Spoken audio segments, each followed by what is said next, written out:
Hello watch lovers around the world. I hope you're all doing well. On today's episode, I'll be covering my long-term ownership review of one of my favorite watches, the Rolex Datejust 36. The things I'll be covering include what it's like owning the watch and the 3 pros and cons I've encountered in my ownership experience. So I've owned this watch since 2021. So I thought it would be the perfect time to make this video. I actually got the call for this watch during the peak of COVID. All the shops were closed due to the strict lockdown protocols in Melbourne. It was a strange experience. I met my salesperson outside the boutique where he handed me the watch. Not the best experience for my first Rolex, but what can you do? The model I own is the Rolex Datejust 36 with blue dial. Measurements wise, it comes in at a case size of 36mm, thickness of 12, lug to lug of 43.3 and lug width of 20mm. The watch is powered by an automatic movement that has 70 hours of power reserve and 100 meters of water resistance. A bit of history on the watch. It was first introduced in 1945 in a 36mm case size to celebrate the company's 40th anniversary. The Datejust was the world's very first self-winding wristwatch to feature a date window that would automatically change over at midnight. The Datejust was the first Rolex watch to feature the Cyclops lens. Word on the street, the Cyclops was created when Hans Willdorf's wife complained that she had trouble reading the date on his Datejust.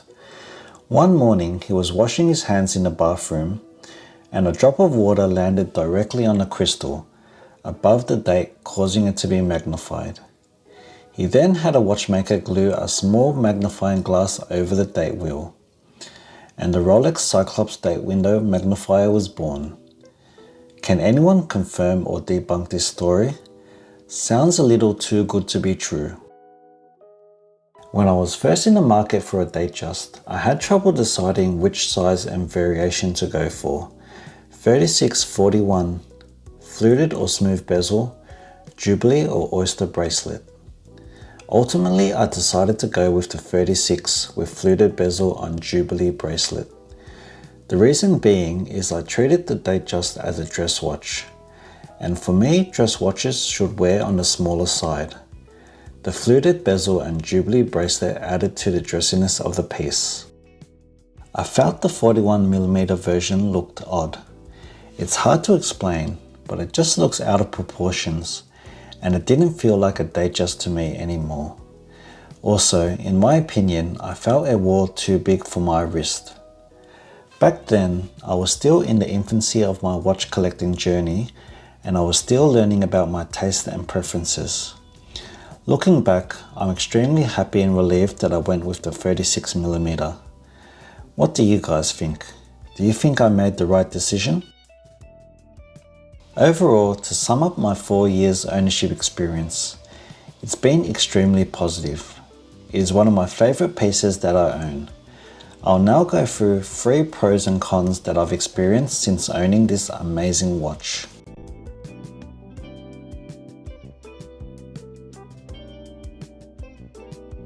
The Datejust design is beautiful, particularly with the fluted bezel and Jubilee bracelet combination. It screams class and elegance on the wrist. It is a classic and timeless design. The style and appearance of the watch has remained virtually unchanged since its inception, with only minor tweaks being made in each iteration. This watch has stood the test of time. Owning this watch will mean it will never go out of fashion and will always remain relevant in the watch world. It will make the perfect family heirloom.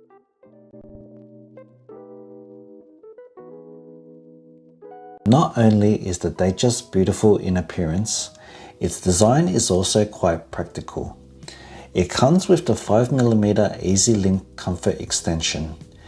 This is a useful feature when your wrist expands, particularly in the warmer weather. Wearability is one of my main criteria, and this feature is a game changer. The Datejust also features lume, making the watch readable in low light conditions.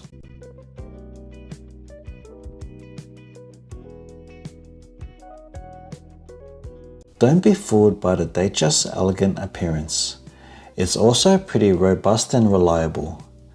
Rolex is known for its high quality movements, ensuring accuracy. However, some owners have reported experiencing slowdowns in accuracy after a few years, up to -6 seconds a day. I personally haven't experienced this. I would rarely wear a watch for longer than a week before changing to a different one, but I'm happy to say that I've never missed a meeting or a train with this watch on my wrist. The watch is built to withstand everyday wear and tear. It has 100 meters of water resistance complemented with a screw-down crown, meaning you could take it swimming if you really wanted to.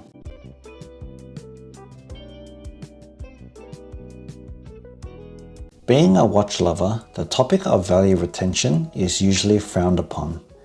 But I'm not stupid. When spending tens of thousands of dollars on watches, we would want some level of value retention.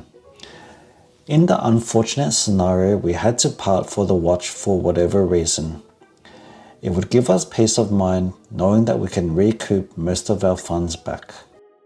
And fortunately for the Datejust, due to its popularity and enduring design, most models generally hold their value well.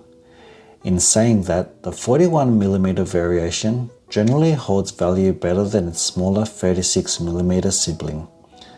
I think it's because in recent times, people prefer to wear larger watches.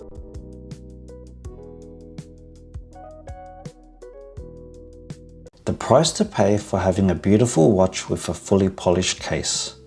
It will be prone to visible scratches. Looking at my piece, being over 4 years old, I think it's held up pretty well.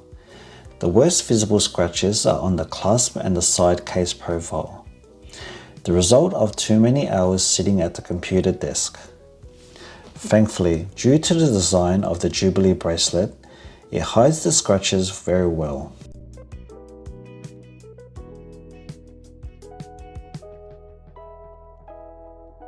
Overall, Rolex enjoys a powerful brand perception, recognized as a symbol of luxury, quality, and prestige.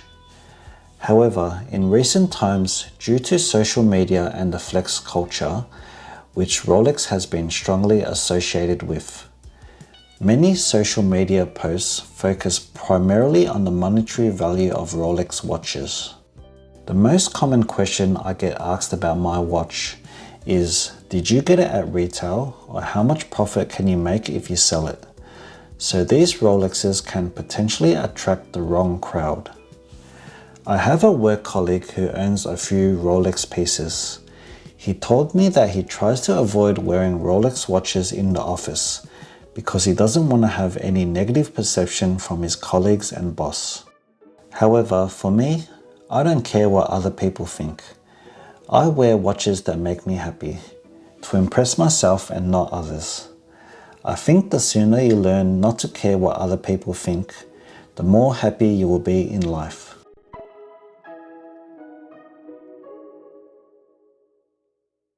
This is kind of linked to the previous con.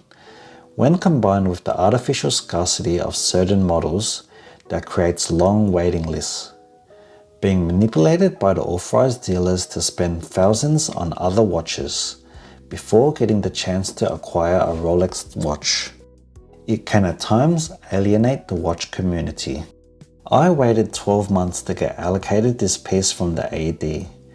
The Datejust is considered one of the entry-level pieces in the Rolex catalog, so no spending history is required to qualify for this piece. But due to the popularity of certain colors and configurations, there can be a long wait time. There has been talk of waiting times decreasing, but here in Australia, the demand is strong as ever, with waiting times exceeding 12 months. In conclusion, the Datejust is one of my favorite watches. I still love it as much as the day I got it, with its exceptionally good looks and robust specs to match. It's the dress watch that I'm not afraid to wear in all weather conditions. The only way I think I will part with it is later down the track I may consider upgrading to a full yellow gold day date. Thanks for watching.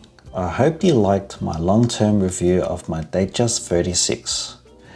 As always, if you enjoy my content, please like and subscribe. Until next time, happy watch collecting.